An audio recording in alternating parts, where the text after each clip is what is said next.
तो हमने last lecture में देखा था कंपोजिशन ऑफ द वेक्टर और रेजोल्यूशन ऑफ द वेक्टर, जिसमें हमने ग्राफिकल मेथड के थ्रू देखा था कि हम ट्रायंगल लॉ का इस्तेमाल करते हुए या पॉलीगन लॉ का इस्तेमाल करते हुए कैसे वेक्टर को कंपोजिट करते हैं। ठीक है, फिर उसके बाद हमने एक एनालिटिकल भी मेथड देखा था जो पैरेललोग्राम लॉ से हमने निकाला था, और हमने देखा था कि कुछ क्वेश्चंस, एक क्वेश्चन हमने सॉल्व भी किया था और एक क्वेश्चन हमने आपको सॉल्व करने के लिए दिया था। तो ये था लास्ट लेक्चर में हमने जो भी डिस्कस किया था उसके बारे में। अभी आज हम नए चैप्टर के बारे में बात करेंगे जो कि है हमारा fundamental of statics, fundamentals of statics. चलिए स्टार्ट करते हैं। फंडामेंटल्स ऑफ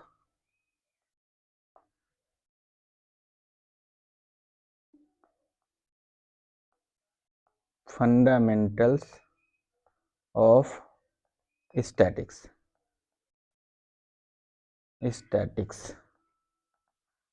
ठीक है। स्टैटिक्स के फंडामेंटल्स के बारे में हम बात करेंगे। तो इसमें सबसे पहले हम बात करेंगे प्रिंसिपल्स ऑफ स्टैटिक्स। तो प्रिंसिपल्स ऑफ स्टैटिक्स में हम देखेंगे न्यूटन्स के जो भी लॉ हैं उसके बारे में, ठीक है। फिर उसके बाद हम एक लॉ ऑफ ट्रांसमिसिबिलिटी के बारे में बात करेंगे। फिर उसके बाद हम पैरेललोग्राम लॉ ऑफ फोर्सेस के बारे में बात करेंगे और प्रिंसिपल ऑफ फिजिकल इंडिपेंडेंस और प्रिंसिपल्स ऑफ सुपरपोजिशन के बारे में जानेंगे। तो सबसे पहले हम देखेंगे क्या, principles of statics. Principles of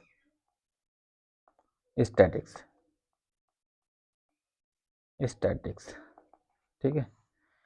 तो इसमें स्टार्ट करेंगे। सबसे पहले हम क्या देखेंगे, न्यूटन्स लॉ ऑफ मैकेनिक्स, ठीक है। आपने देखा था कि न्यूटन्स एक, हम मैकेनिक्स को जो क्लासिफाई करते हैं, एक हमने उसका क्लासिफिकेशन ही दिया है कि न्यूटनियन मैकेनिक्स। तो न्यूटनियन मैकेनिक्स में हम क्या करते हैं, न्यूटन के द्वारा जो भी नियम दिए गए हैं उनका इस्तेमाल करते हुए हम प्रॉब्लम को सॉल्व करते हैं, तो हम उसके बोलते हैं न्यूटनियन मैकेनिक्स। तो इसमें हम सबसे पहले देंगे कि Newton's law of mechanics.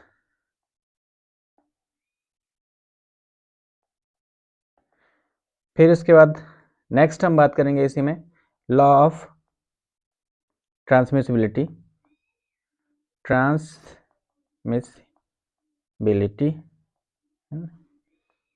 Third one हम देखेंगे इसमें parallelogram law of forces,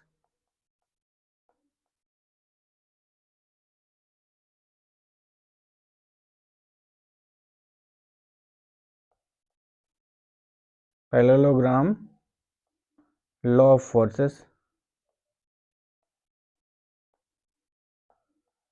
forces, fourth one हम बात करेंगे principles of physical independence, principles of physical independence,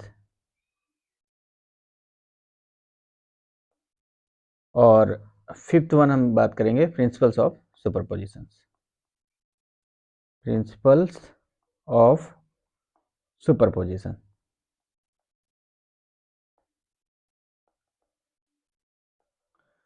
ठीक है। तो अभी इनको वन बाय वन हम देखेंगे। तो सबसे पहले हम स्टार्ट करेंगे न्यूटन्स लॉ ऑफ मैकेनिक्स क्या होता है, ठीक है। Newton's law of mechanics, Newton's law of mechanics.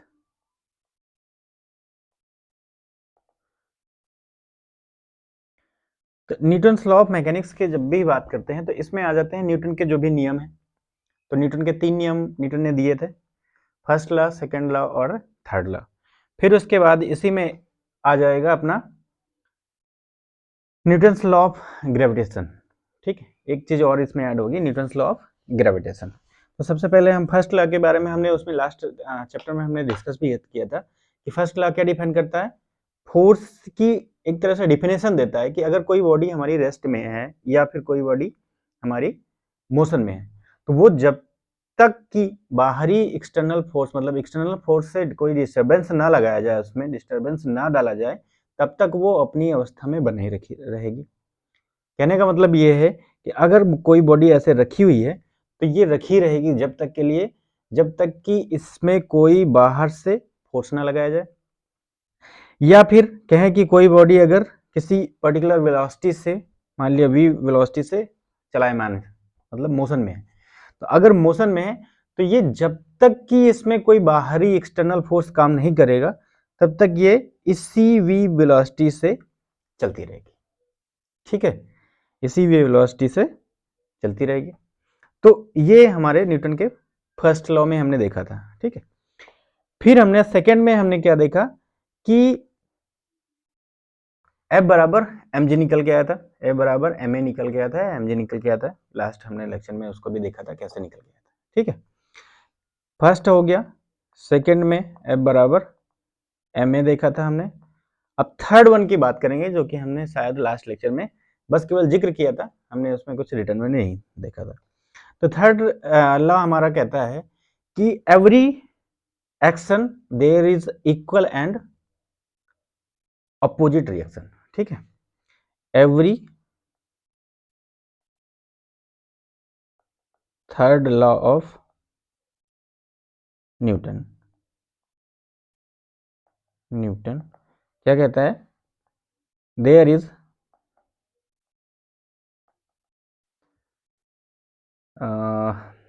Every action, इसको हटा दो, डायरेक्टली वही सेंटेंस लिखते हैं हम।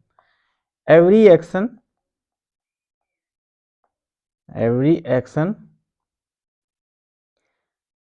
Has, every action there is, for every action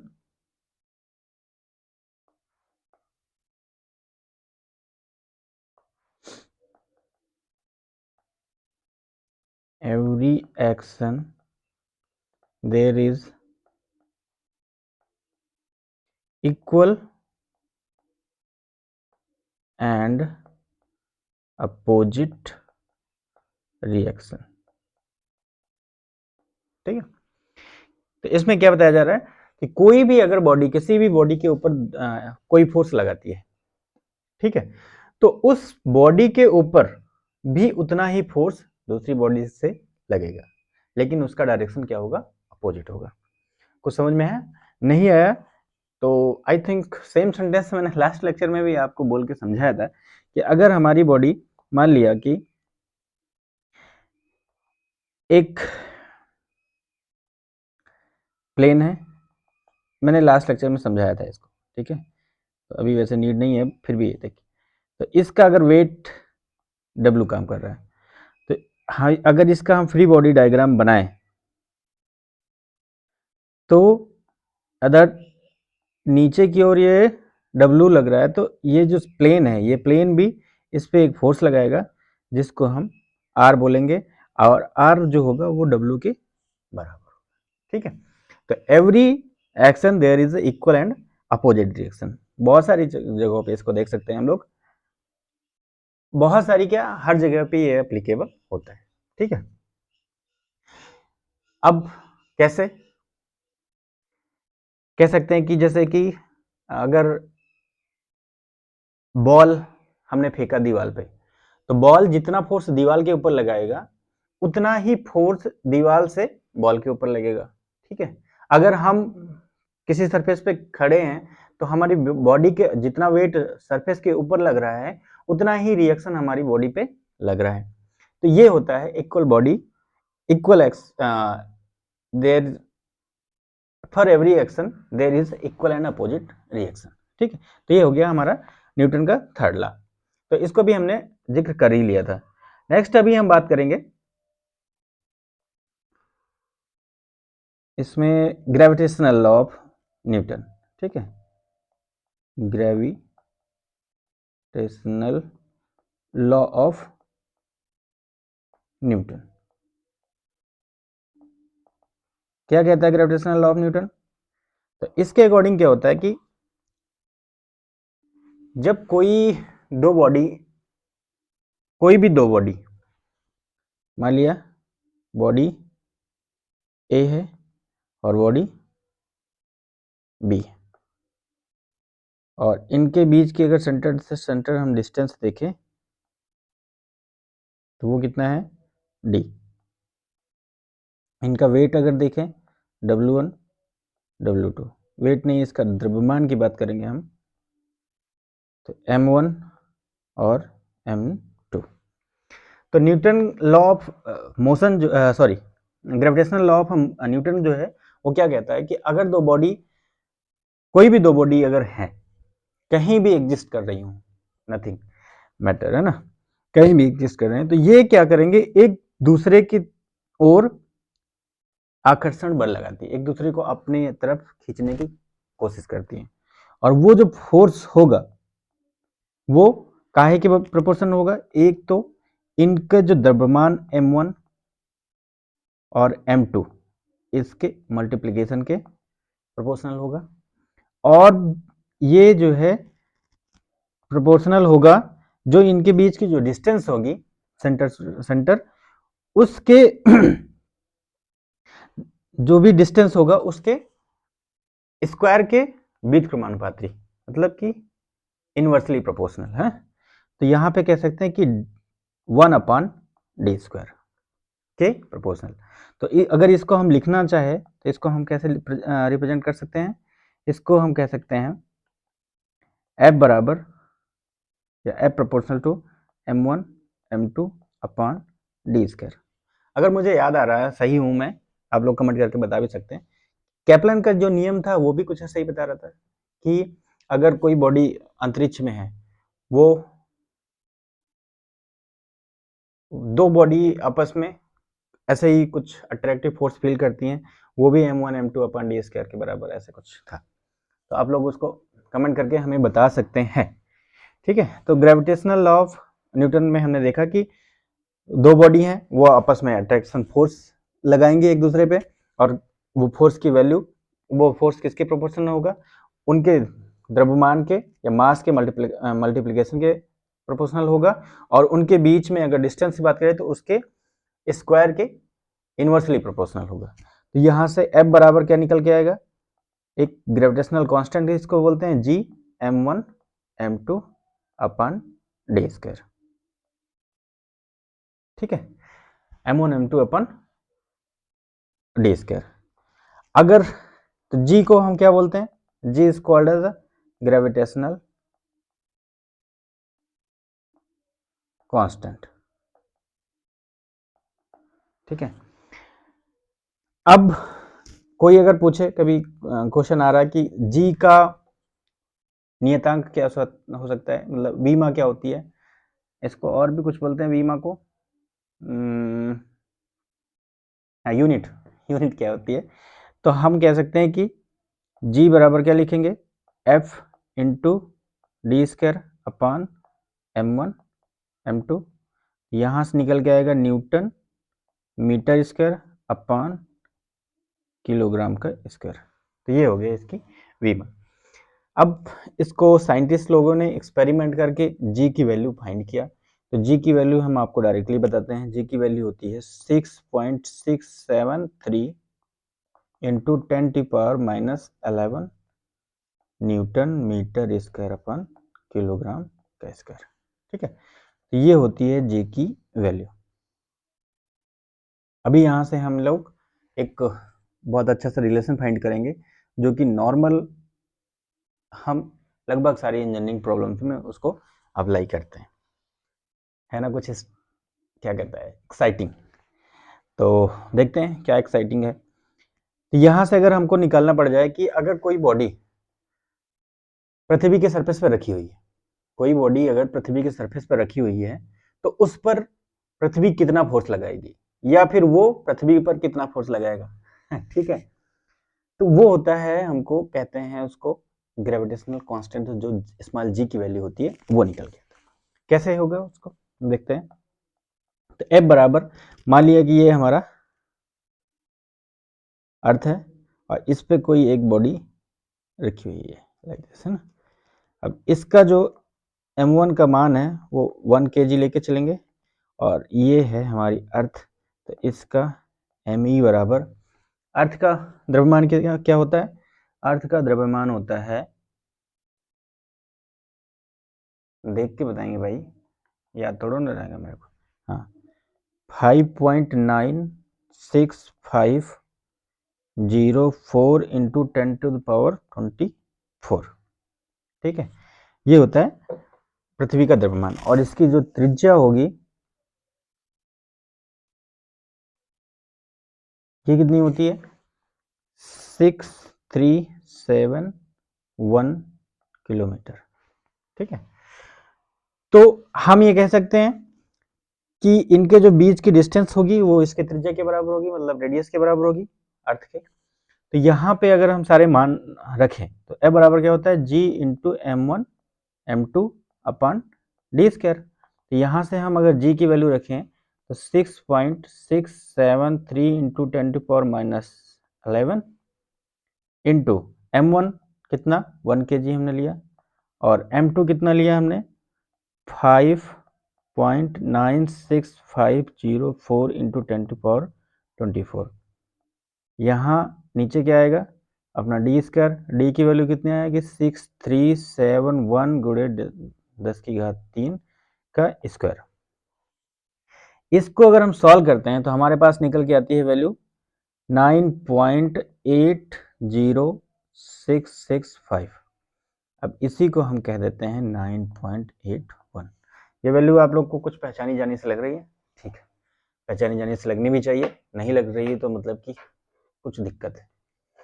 तो दिक्कत नहीं होनी चाहिए। जब भी हम F बराबर mg लेते हैं तो वहाँ पे g का मान, हम ग्रेविटेशनल कांस्टेंट का मान g जो लेते हैं वो कितना लेते हैं? गुरुत्वाकर्षण नियतांक की वैल्यू हम 9.81 लेते हैं। ठीक है, तो यहाँ से इसको हम as a small g represent करते हैं। ठीक है, इसको यहाँ तक कर सकते हैं। तो ये हमारा हो गया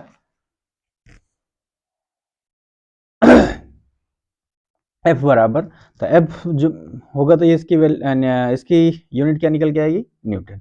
ठीक है, तो ये हमारा वैल्यू अभी तो न्यूटन में है। तो इसको F बराबर इतना फोर्स हम कह सकते हैं कि F बराबर इतना फोर्स बॉडी के ऊपर। अब बॉडी पृथ्वी पे लगा रहा है, पृथ्वी बॉडी पे, तो ऑब्वियस सी बात है जो पृथ्वी है उसका मास ज्यादा है, तो मास ज्यादा है तो वो इफेक्ट जो फोर्स का होगा वो किसकी तरफ से ज्यादा होगा? वो पृथ्वी की तरफ से ज्यादा होगा। तो यही हम कहते हैं कि अगर कोई वस्तु पृथ्वी के सरफेस पर रखी है तो वो पृथ्वी के सेंटर की तरफ खींचना चाहती है, कि मतलब कि पृथ्वी अपने सेंटर की तरफ उस वस्तु को खींचती है। ठीक है, कितना फोर्स लगाएगी? 9.81 इंटू जो भी द्रव्यमान होगा। ठीक है, तो अगर 1 kg होगा तो 9.81 न्यूटन फोर्स अप्लाई करेगी। क्लियर इतनी चीज?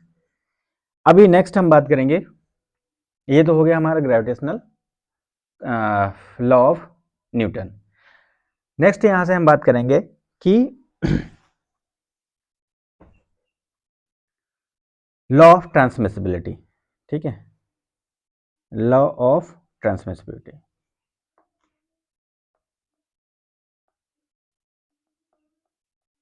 ट्रांसमिसिबिलिटी, चीजें क्लियर है? आई होप कि चीजें क्लियर होंगी।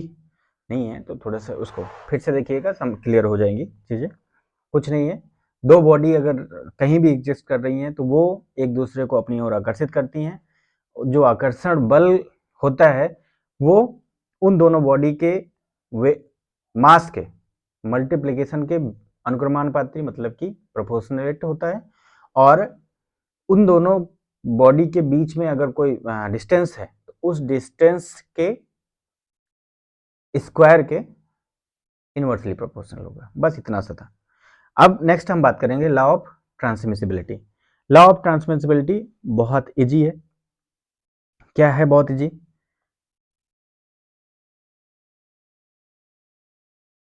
तो कुछ बन गया लेकिन हम बनाते हैं बॉडी एक। ठीक है, अगर हम कहें कि कोई फोर्स हमारा इस पॉइंट पर अप्लीकेबल है, किस पॉइंट पर? इस पॉइंट पर, मान लिया F1। और ये हो गया इसका लाइन ऑफ एक्शन, है ना।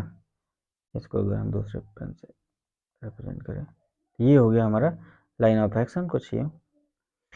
तो लॉ ऑफ ट्रांसमिसिबिलिटी ये बताता है कि अगर किसी बॉडी पे एक फोर्स काम कर रहा है और अगर इतना ही, और इस बॉडी पे ये फोर्स कोई इफेक्ट क्रिएट कर रहा है, मान लिया इसको इस डायरेक्शन में चलायमान कर रहा है, इस डायरेक्शन में इसको लेके जा रहा है, तो हम क्या कर सकते हैं, अगर हम इस फोर्स को यहां से हटा दें और इतना ही फोर्स हम इस पॉइंट पे यहां पे लगा दें सेम डायरेक्शन में, तो हमारी बॉडी में कोई भी परिवर्तन नहीं आएगा, सेम उसी डायरेक्शन में बॉडी हमारी चलायमान रहेगी। ठीक है, मतलब कि जो भी इफेक्ट ये क्रिएट कर रहा था F1 यहाँ पे क्रिएट कर रहा था पॉइंट ए पे लगने की वजह से, अभी सेम इफेक्ट F1 जो है, या F कह सकते हैं, F1 ही कह सकते हैं क्योंकि सेम मैग्नीट्यूड सेम है, तो F1 जो है पॉइंट बी पर लगने पे सेम इफेक्ट देगा। इसी को हम कहते हैं लॉ ऑफ ट्रांसमिसिबिलिटी। ठीक है, क्लियर है? नहीं क्लियर, एक बार मैं फिर से बताता हूँ कि अगर किसी बॉडी पे, ठीक है, अब इसको आप समझ सकते हैं कैसे, कि मान लिया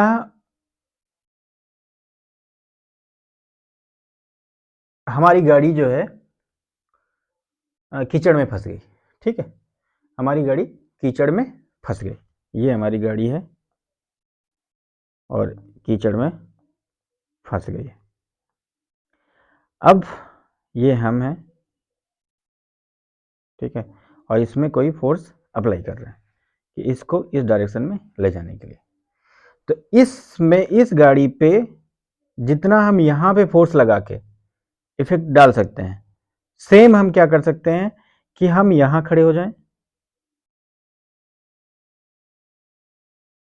और यहाँ खड़े होके हम उतने ही फोर्स से इसको किसी रस्सी से हम खींचे, सेम इफेक्ट आएगा। अब यहाँ पे देखिए काम की चीज है कि मान लिया ये कीचड़ था, मान लिया यहाँ पे इस वाले लोकेशन पे ये क्या था, कीचड़ था, आपको वहां जाना पड़ेगा, आप जाके पीछे से धक्का लगाना पड़ेगा, आपके कपड़े भी गंदे हो जाएं। ठीक है, दूसरी चीज क्या हो सकती है कि वहां पे आपका हो सकता है पैर फिसल रहा हो। ठीक है, जस्ट फिर उसके बाद हम वहां से कोई फोर्स लगाएंगे और अपनी गाड़ी को धक्का मार के वहां से निकालेंगे। हम क्या कर सकते हैं, हम यहाँ पे ड्राई प्लेस पे ही खड़े होके उतना फोर्स लगा के उसी डायरेक्शन में उसको खींच भी सकते हैं। तो ये होता है लॉ ऑफ ट्रांसमिसिबिलिटी और ये होता है इसका यूज। ठीक है, तो law of transmissibility I think अभी आपको समझ में आया होगा कि क्या हो सकता है कि जब किसी बॉडी में कोई फोर्स अप्लाई हो रहा होता है किसी पॉइंट पे और वो बॉडी में कोई इफेक्ट डाल रहा होता है, तो हम क्या कर सकते हैं कि उसी लाइन ऑफ एक्शन में सेम मैग्नीट्यूड का फोर्स किसी भी पॉइंट पे, जरूरी नहीं कि बी पे लगाएं, हम यहाँ पे सी पे लगा सकते हैं, यहाँ पे डी पे लगा सकते हैं, किसी भी पॉइंट पे लगा सकते हैं और वो बॉडी के ऊपर सेम इफेक्ट डालेगा। ठीक है, तो ये होता है लॉ ऑफ ट्रांसमिसिबिलिटी। क्लियर इतनी चीजें? नेक्स्ट अभी हम बात करेंगे और क्या था इसमें, लॉ ऑफ ट्रांसमिसिबिलिटी था, पैरेललोग्राम लॉ ऑफ फोर्सेस था। तो इसमें पैरेललोग्राम जो लॉ ऑफ फोर्सेस है इसको हमने लास्ट लेक्चर में देखा था, एक तरह से हमारा ग्राफिकल मेथड ऑफ कंपोजिशन है। ठीक है, ग्राफिकल मेथड ऑफ कंपोजिशन, इसमें हम ग्राफ के मेथड से या फिर कहें तो एक हम स्केलिंग करके बिगर कैलकुलेशन किए हुए फोर्स हम कैलकुलेट कर सकते हैं। मान लिया कि हमारे बॉडी पे एक ये बॉडी है, ठीक है, इस पे एक फोर्स ये काम कर रहा है, एक फोर्स ये काम कर रहा है, और इसको हमको हटा के क्या करना है, एक रिजल्टेंट फोर्स आर लेके आना है। रिजल्टेंट फोर्स क्या होता है कि ये जो दोनों फोर्स F1 और F2 मिलके इफेक्ट ला रहे हैं, वो रिजल्टेंट फोर्स क्या करेगा, सिंगल वो इतना कैपेबल होता है कि इन दोनों के इफेक्ट के बराबर वो इफेक्ट डालेगा, चाहे वो इसको मान लिया इस डायरेक्शन में ये खींचने की बात हो, कुछ भी, सेम इफेक्ट वही डालेगा जो ये दोनों मिलकर डाल रहे हैं, तो वो होता है रिजल्टेंट। तो इसके लिए हम क्या करते हैं कि पैरेललोग्राम बनाते हैं। पैरेललोग्राम में क्या है कि सेम इसको उठाओ, इस पॉइंट को अगर हम उठाएं, कॉपी किया और हमने यहाँ पे पेस्ट कर दिया, सेम वो फोर्स और उतने ही डायरेक्शन में, ठीक है। अब इसके साथ भी ऐसा करते हैं, F2 के साथ भी कॉपी किया और हम यहाँ पे पेस्ट कर दिया। इसको लेके चल के कहाँ लगाना, यहाँ लगाना।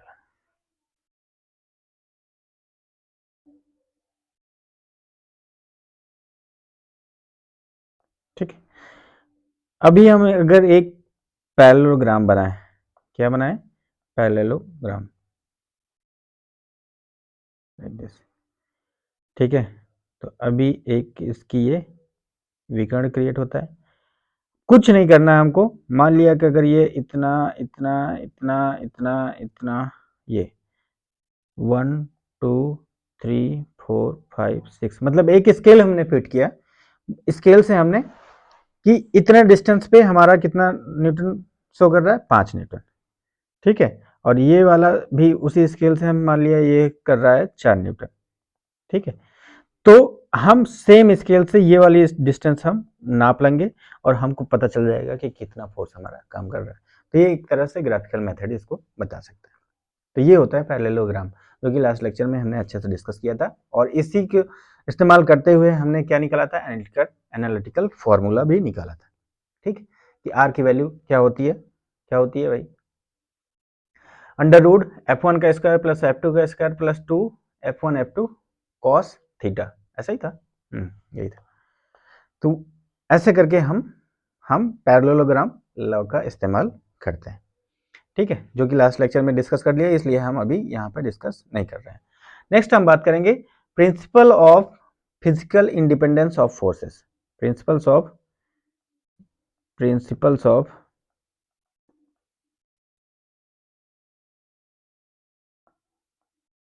फिजिकल इंडिपेंडेंस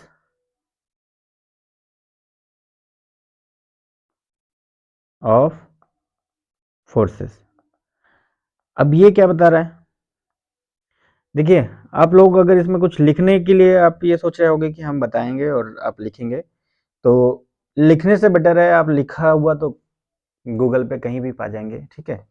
और इवन अगर आप लोग को कहीं तो कोई दिक्कत हो रही होगी तो मेरे पास जो है बुक की PDF भी है, तो मैं उसको भी आपको हम शेयर कर सकते हैं, आप अगर चाहिए हो तो बताइएगा।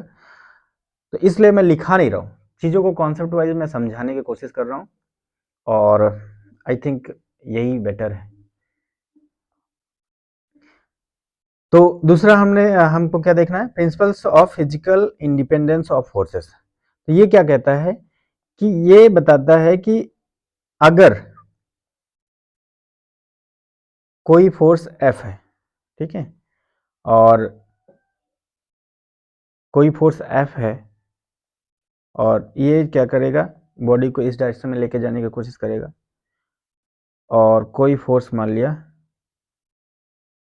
ये F1 ले लेते हैं, ये F2 ले लेते हैं। अब F2 बॉडी को कहीं इधर लेके जाने की कोशिश करेगा क्योंकि लाइन ऑफ एक्शन इधर है। तो हमारा ये लॉ ये बताता है कि F1 जो है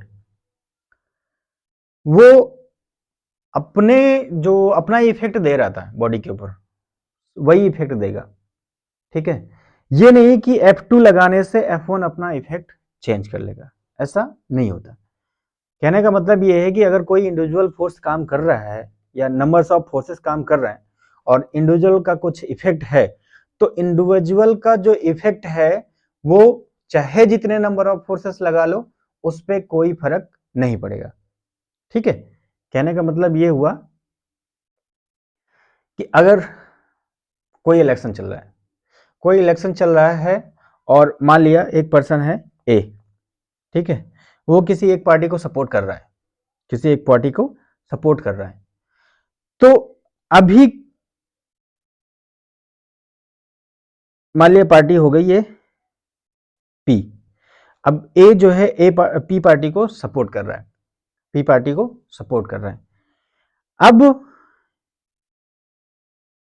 ए को ये परवाह नहीं है कि पी पार्टी को और भी कोई सपोर्ट कर रहा है कि नहीं कर रहा है।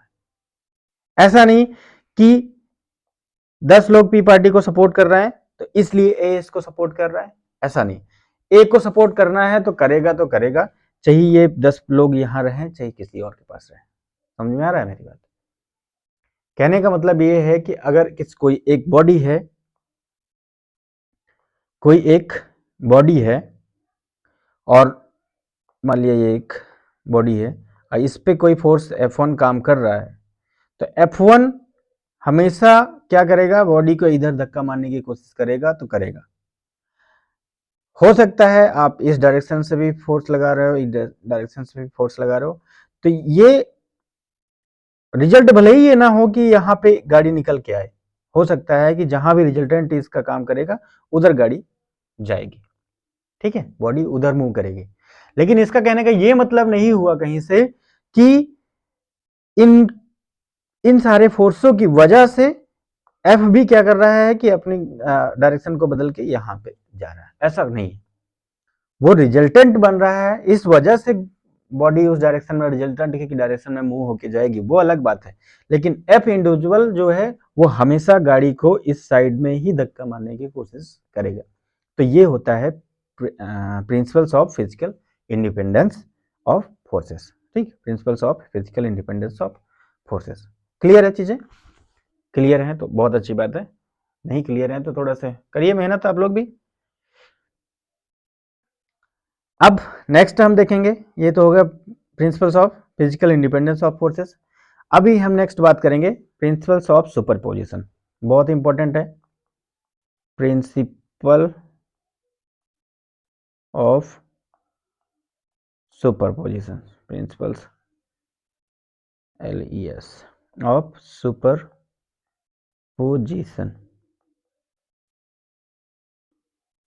Of forces.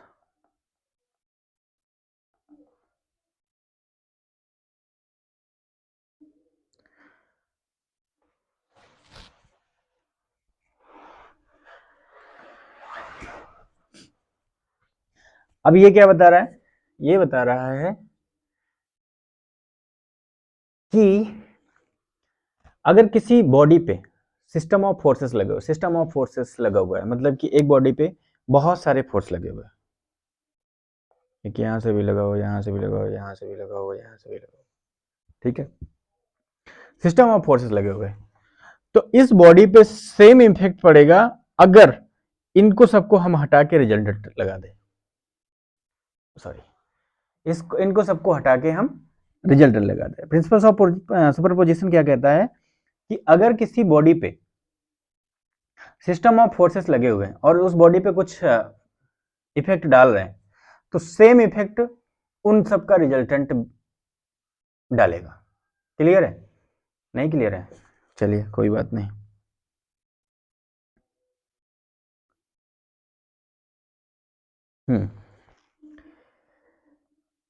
कैसे देखते हैं, यहां से एक ये बीम है, अब बीम में हमने क्या किया, एक लोड W1 लगा दिया, ठीक है, इसकी वजह से कुछ डिफ्लेक्शन आएगा Δ1, फिर लोड W2 लगा दिया, वो कुछ थोड़ा सा डिफ्लेक्शन देगा Δ2, फिर कुछ तीसरा लोड लगा दिया इसी पॉइंट पे हमने W3, कुछ लोड देगा Δ3। अगर इन सबको मैं हटा के एक रिजल्टेंट लगा दूं W1 plus W2 plus W3, तो सेम डिफ्लेक्शन क्या मिलेगा, delta equal to Δ1 plus Δ2 plus Δ3। यहां से आप प्रिंसिपल्स ऑफ सुपरपोजिशन समझ सकते हैं, ठीक है। यहां पे हमने क्या बताया आपको, हमने आपको पहले भी बताया कि किसी बॉडी पर अगर सिस्टम ऑफ फोर्सेस काम कर रहे हैं और उस बॉडी में कोई इफेक्ट डाल रहे हैं तो सेम इफेक्ट उन सबका रिजल्टेंट डालेगा, ये होता है प्रिंसिपल ऑफ सुपरपोजिशन। यहां से भी हमने देखा बीम पे किसी एक पॉइंट पे अगर W1 फोर्स लग रहा है तो Δ1 डिफ्लेक्शन आया, फिर उस पे उसी पॉइंट पे W2 और बढ़ा दिया तो फिर Δ2 और बढ़ गया, W3 बढ़ा दिया तो Δ3 और बढ़ गया। तो अगर हम इन सबको हटा के केवल एक सिंगल फोर्स खड़ा कर दें, मतलब कि हमने यहाँ पे चुन्नों को खड़ा किया, चुन्नों के ऊपर मुन्नों को, मुन्नों के ऊपर सुन्नों को, अब चुन्नों मुन्नों सुन्नों के बराबर का एक कोई बंदा लेके आए, हम उसको एक ही बंदा वहां पे खड़ा कर दिया तो सेम डिफ्लेक्शन उस बॉडी पे आएगा, सेम रिफ्लेक्शन उस बीम पे आएगा। तो ये होता है प्रिंसिपल्स ऑफ सुपरपोजिशन। क्लियर है? क्लियर होना चाहिए, है ना। नेक्स्ट हम बात करेंगे सिस्टम ऑफ फोर्सेस की। सिस्टम ऑफ फोर्सेस,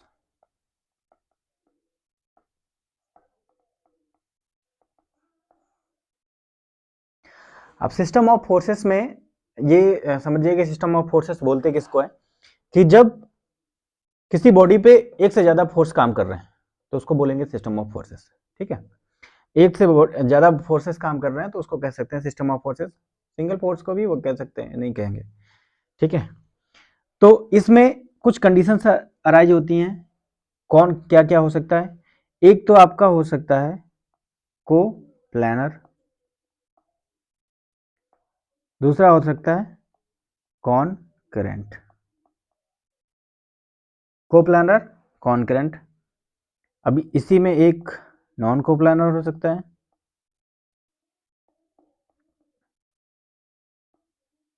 और इसको बोल सकते हैं, इसका अपोजिट हो सकता है नॉन कॉन्करेंट। और क्या हो सकता है? इसमें एक तो हो सकता है आपका कोलिनियर।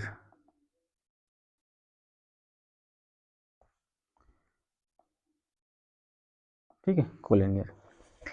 अभी ये तीन चीजें आप समझिए, इससे कई सारे इसमें कॉम्बिनेशन आ सकते हैं। ठीक है, जैसे कह सकते हैं कि coplanar concurrent, coplanar non concurrent, non coplanar concurrent, है ना। तो ऐसे करके इनको आपस में कॉम्बिनेशन बना के बहुत सारे सिस्टम ऑफ फोर्सेस बनाए जा सकते हैं। तो सबसे पहले हम समझेंगे कि ये तीन टर्म जो हमने लिखा है, इसको कोप्लानर, कॉन्करेंट और कोलिनियर, इसका क्या मतलब होता है। सबसे पहले बात करें हम कोप्लानर।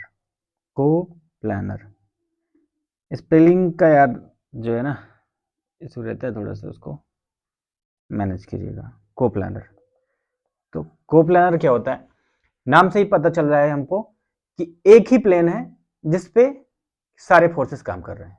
एक ही प्लेन है जिसपे सारे फोर्सेस काम कर रहे हैं।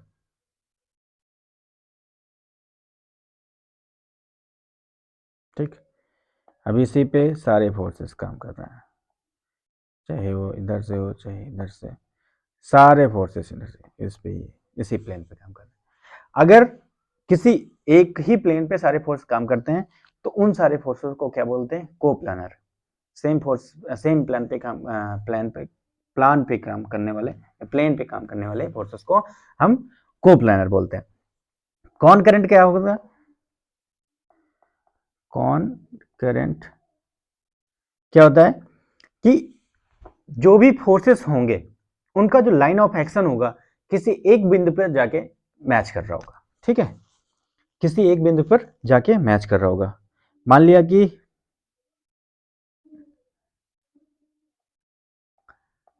एक के प्लेट है और ये इसमें ट्राइपॉड कुछ ऐसा काम कर रहा है। ठीक है, ऐसा लगे हुआ, तो इनको अगर लाइन ऑफ एक्शन इनका बढ़ाए हम आगे, ठीक है, तो ये क्या हुआ, किसी एक पॉइंट पे यहाँ पे जाके मैच कर रहा है। तो अगर सारे फोर्सेस का लाइन ऑफ एक्शन जाके किसी एक पर्टिकुलर पॉइंट पे जाके मैच करता है तो उसको बोलते हैं concurrent forces. Concurrent मतलब कि एक ही पॉइंट पे जाके वो मैच करेंगे, तो उसको बोलेंगे कॉन करंट। तीसरा टर्म हमने लिखा था कोलिनियर। कोलिनियर में क्या होगा कि इसमें हमने देखा वो अलग अलग लाइन पे लगे हुए हैं, उनका लाइन ऑफ एक्शन अलग अलग था, लेकिन जाके किसी एक पर्टिकुलर पॉइंट पे काम कर रहे हैं। अगर कोई एक ही लाइन हो और उस पे यहाँ पे F1 लग जाए, यहाँ पे F2 लग जाए, यहाँ पे F3 लग जाए, तो इसको हम बोलेंगे कोलिनियर फोर्स। ठीक है, इन फोर्सेस को हम क्या बोलते हैं? कोलिनियर, मतलब एक ही लाइन पे उनका लाइन ऑफ एक्शन सेम है, तो उस पर अगर जो भी फोर्स सिस्टम होता है उसको बोलते हैं कोलिनियर। अब इसमें डिफरेंट डिफरेंट हमारे पास इनका कॉम्बिनेशन हो सकता है, वो मैं थोड़ा सा मेंशन कर दे रहा हूँ आपको। ठीक है, तो सबसे पहले हम बात करेंगे, कोलिनियर की बात मैंने कर दी लिया, coplanar parallel forces. Coplanar parallel forces.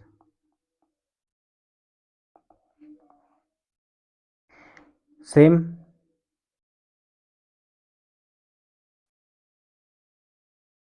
एक प्लेन है और इस पे सारे फोर्स काम करेंगे।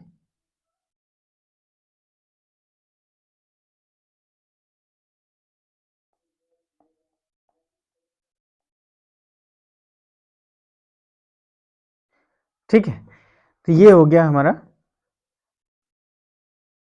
एक प्लेन है, ये मान के चलो एक प्लेन है ये, और एक प्लेन पे ये डिफरेंट डिफरेंट फोर्सेस काम कर रहे हैं, लेकिन ये इनका जो लाइन ऑफ एक्शन है एक दूसरे से पैरेलल है।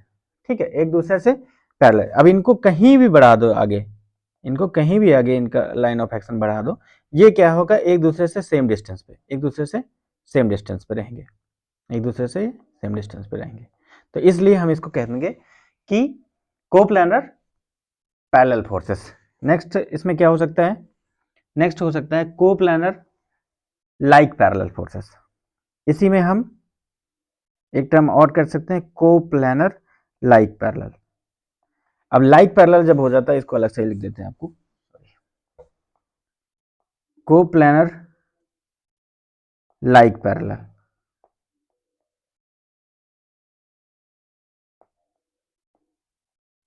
अब इसमें क्या होगा, लाइक पैरेलल का मतलब हो जाता है कि पैरेलल तो है, लेकिन जो उनका लाइन ऑफ एक्शन होगा, लाइन ऑफ एक्शन नहीं, डायरेक्शन ऑफ एक्शन जो होगा वो सेम होगा।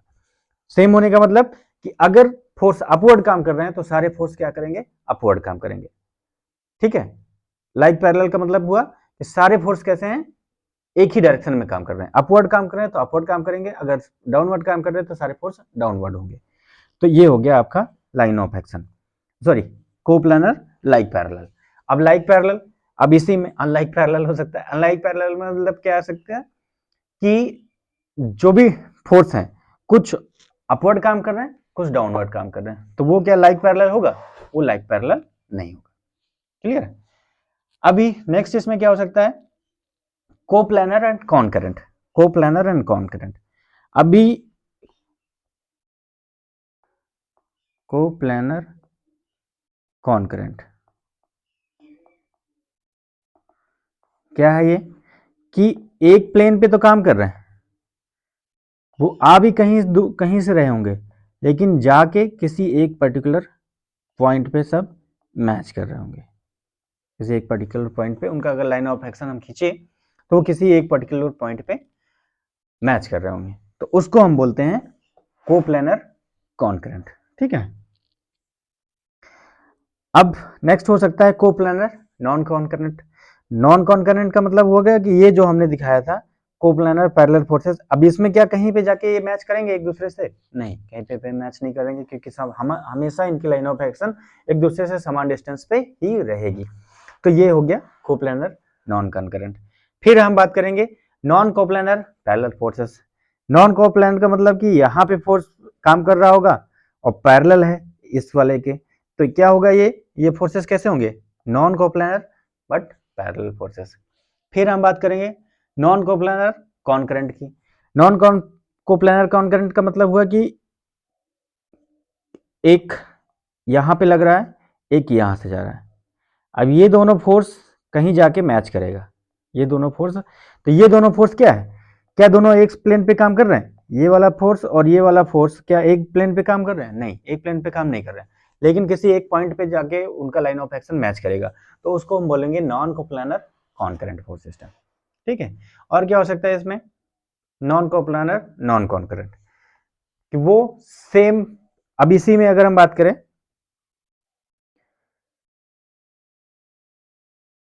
इन दोनों को अगर हम कंसीडर करें, इन दोनों फोर्सेस को, इसको और इसको, तो यहां पे हमारा अगर इसको F1 नाम दे, F2 नाम दे, तो यहां पे देखिए कि एक इस वाले प्लेन पे काम कर रहा है F1, सॉरी F2 इस वाले पे काम कर रहा है, F1 जो है बाहर काम कर रहा है।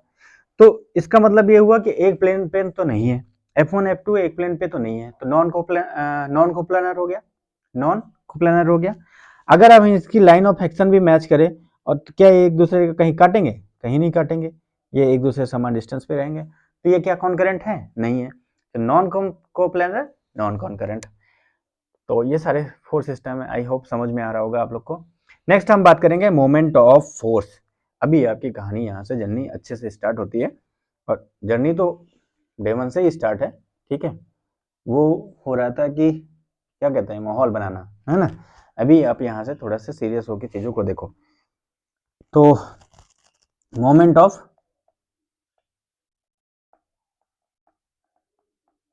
फोर्स, मोमेंट ऑफ फोर्स क्या होता है? मोमेंट ऑफ फोर्स का मतलब होता है कि अगर किसी बॉडी पे, एक किसी पॉइंट पे ये फोर्स काम कर रहा है F, और तो हम पूछे, अगर कोई पूछता है आपका कि ये फोर्स किसी पर्टिकुलर पॉइंट बी पे कितना मोमेंट क्रिएट करेगा। मोमेंट का मतलब होता है, हिंदी में मोमेंट को क्या कहते हैं? घूर्णन बल, आई थिंक घूर्णन बल बोलते हैं, ठीक है। घूर्णन बल का मतलब होता है कि घुमाने वाला बल, घुमाने वाला बल, यही बोलते हैं ना मोमेंट को। तो यहां से देखिए मोमेंट होता क्या है। मोमेंट हमेशा जो है बल, और मोमेंट हमेशा किसी पर्टिकुलर पॉइंट के रेफरेंस में पूछा जाएगा, किसी पर्टिकुलर पॉइंट के रेफरेंस में पूछा जाएगा। अभी यहाँ पे हम पॉइंट बी की बात कर रहे हैं, तो बी के पॉइंट के रेफरेंस में हम मोमेंट पूछे। तो मोमेंट को डिफाइन करने के लिए एक तो जो बल होना चाहिए किसी पर्टिकुलर पॉइंट पे काम करेगा। फिर दूसरा क्या हो सकता है इसमें, कि हम जब भी पूछेंगे किसी दूसरे पॉइंट के, किसी भी पॉइंट के रेफरेंस में एक पॉइंट रेफरेंस देना ही पड़ेगा कि इस पॉइंट के रेफरेंस में वो बल कितना मोमेंट क्रिएट कर रहा है, ठीक है। उस बल का मोमेंट का क्या इफेक्ट होगा, ठीक है। तो वहां इसको निकालने के लिए m बराबर F इंटू डी यूज करते हैं। F क्या है? F कुछ नहीं, सिंपल सा फोर्स का जो भी मैग्नीट्यूड होगा वो होगा मैग्नीट्यूड ऑफ फोर्स, क्लियर है। और D क्या होगा? D होगा परपेंडिकुलर डिस्टेंस, परपेंडिकुलर डिस्टेंस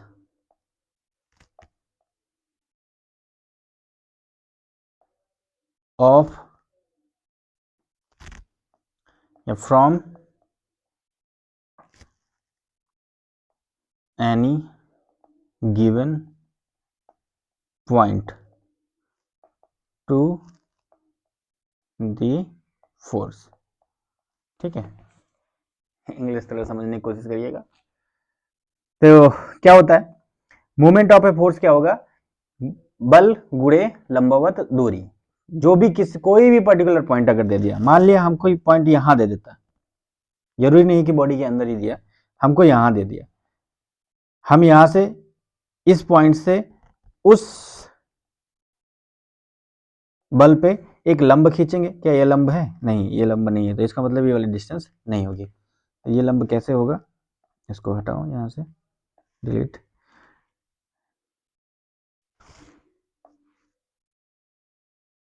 ये लाइन ऑफ एक्शन हो जाएगा, लंब कुछ 90 डिग्री पे आएगा, ठीक है,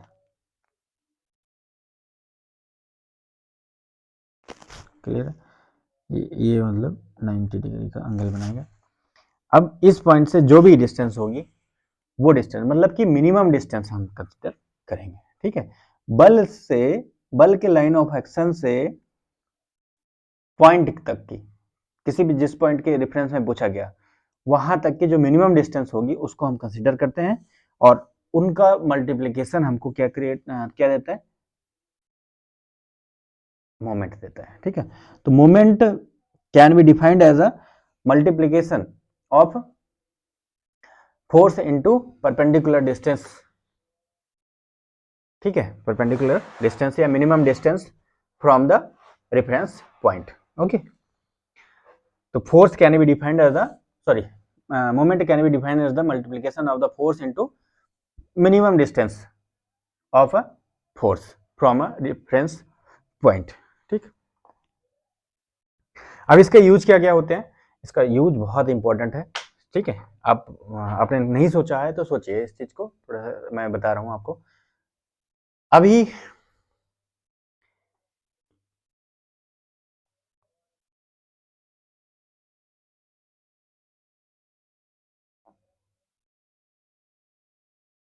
ठीक है, ये हमारा मान के चलो कि एक बोल्ट है, नट बोल्ट है ना। अभी ये नट बोल्ट है हमारे पास और ये खुल नहीं रहा, ये खुल नहीं रहा क्योंकि हमारे हाथ में ताकत कम है। अगर हम यहाँ पे इसको होल्ड करें और इसको घुमाने की कोशिश करें तो ये क्या करेगा, ये मान लिया इसमें कि जंग लगा हुआ है, करोजन हो रखा है, तो ये खुलेगा नहीं। लेकिन वहीं पे क्या करें, अगर हम सेम हम हमारे पास ताकत सेम थी, हम यहाँ पे इसको पकड़ के होल्ड करके हम इसको घुमाने की कोशिश कर रहे थे, नहीं घुमा। लेकिन इसी में क्या करते हैं, हम पाना लगा देते हैं और पाना हम किसी पर्टिकुलर डिस्टेंस पे जाके मतलब थोड़ा सा उसमें हैंडल लगा देते हैं। अभी हम ये फोर्स यहाँ पे अप्लाई करेंगे, मान लिया एफ फोर्स इधर इस डायरेक्शन में अप्लाई कर रहे हैं, तो क्या होगा, ये ताकत हमारे पास उतनी, लेकिन अभी ये इजिली खुल जाएगा। तो क्या इफेक्ट आपने डाला, इफेक्ट आपने डाला कि यहाँ पे जो फोर्स आपने लगाया था उस इसको घुमाने के लिए, हमारे घुमाने के लिए कोई भी घुमाने वाला फोर्स चाहिए होगा, मतलब कि मोमेंट चाहिए होता है। अभी यहाँ पे आपने फोर्स लगाया था और फोर्स जो इसका अगर प्लान देखें हम, कुछ ऐसा था, यहाँ इस पे आपने फोर्स लगाया था ऐसा करके, ये आपका हाथ हो गया, ठीक है, आपने इस पे हाथ से फोर्स लगाया। तो अभी क्या है कि इसमें कितना आपने मोमेंट क्रिएट किया, आपने मान लिया एफ ये फोर्स और इनटू डिस्टेंस डी, आपने केवल इतना मोमेंट क्रिएट किया था। अभी क्या कर रहे हैं आप, फोर्स उतना ही है, फोर्स आप लगा कह रहे हैं, यहां जाके लगा रहे हैं क्योंकि ये होल्ड हो रखा है ऑलरेडी, और इतनी डिस्टेंस आपने दे दिया, इतनी नहीं बल्कि इतनी डिस्टेंस आपने दे दिया। अभी डी, कैपिटल डी का मान आपने बढ़ा दिया, तो जो मोमेंट था, घूर्णन बल, जो घुमाने वाला बल था, अभी वो उसका मान क्या हो जाएगा, यहाँ पे था पहले केस में ये निकल के आता था एफ इंटू स्मॉल डी, अभी दूसरे केस में कितना निकल के आएगा, F M into F into capital D, F M into F into capital D. आदमी उतना ही कैपेबल है, फोर्स उतना ही है उस बंदे के पास, लेकिन वहीं पे हैंडल लगा दिया, उसकी डिस्टेंस बढ़ा दिया, तो मोमेंट की वैल्यू बढ़ गई, आराम से बोल्ट खुल जाएगा, नट नट खुल जाएगा। तो ये सीन रहता है। तो मोमेंट का यहाँ पे रोल आता है, ठीक है। तो मोमेंट का रोल किसी चीज को घुमाने के लिए आता है, अपनी अक्ष पर किसी चीज को घुमाने के लिए आता है, और वो जो है हमेशा फोर्स इंटू डिस्टेंस के बराबर होगा। तो फोर्स तो कांस्टेंट रहता है, पर्टिकुलर केस की बात करें तो फोर्स हमारा कांस्टेंट रहेगा, डिस्टेंस हम वेरी कर सकते हैं किसी चीज को घुमाने के लिए। बहुत इसके एग्जांपल हैं। आप दरवाजे के पास खड़े हो जाइए, दरवाजे के, मान लिया ये आपका दरवाजा है और यहाँ पे इसका हैंडल है, ठीक। आप बहुत ताकतवर अपने आप को समझते हैं, आप यहाँ पे अपने हाथ से ताकत लगाए कि हम दरवाजा खोलने नहीं देंगे, इसके कब्जे यहीं पे लगे हुए हैं, मतलब कि ये कुछ इस एक्सिस के अराउंड ये रोटेट करेगा, ठीक है, इस एक्सिस के अराउंड ये रोटेट करेगा। यहाँ पे कह सकते हैं कि सॉरी इसको अगर हम कहें तो इस एक्सिस के अराउंड ये रोटेट करेगा। अभी आपने इसी एक्सिस के पास खड़े होकर यहाँ हाथ से पकड़ रखा है, हाथ से पकड़ रखा है कि नहीं मैं घूमने नहीं दूंगा। आपका छोटा सा बच्चा होगा, वो आएगा और यहाँ पे आपको होल्ड करेगा और ये इसको आराम से जिधर चाहे इधर घुमा देगा, या इधर एक्सेस है तो इधर घुमा देगा, आप नहीं रोक पाएंगे। तो वो किस वजह से है, क्योंकि फोर्स तो इस बच्चे ने कम लगाया, फोर्स तो इस बच्चे ने कम लगाया, लेकिन जो ये डिस्टेंस थी डी की वैल्यू उसको हेल्प कर दी मोमेंट प्रोड्यूस करने में। और आप यहाँ पे ज्यादा से ज्यादा फोर्स लगा के भी डी लगभग क्या है यहाँ पे आपका जीरो, डी लगभग क्या है जीरो, तो आप केवल फोर्स लगा के घूर्णन किसी चीज का नहीं रोक सकते हैं, उसके लिए आपको डिस्टेंस की जरूरत पड़ेगी, उसके बराबर आपको मोमेंट की जरूरत पड़ेगी।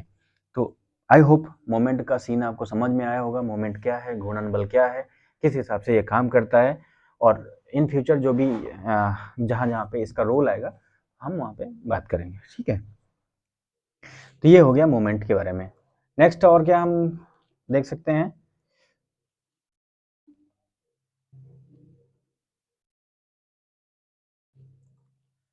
मोमेंट ऑफ फोर्स आपने देख लिया। अभी हम बात करेंगे वेरिगनस थ्योरम, ठीक है, वेरिगनस थ्योरम की बात करेंगे, बट आई होप लेक्चर काफ़ी बड़ा हो रहा है, तो हम बचा हुआ पोर्शन नेक्स्ट लेक्चर में कंप्लीट करेंगे। Okay, so thank you guys. Moment के बारे में और कुछ है तो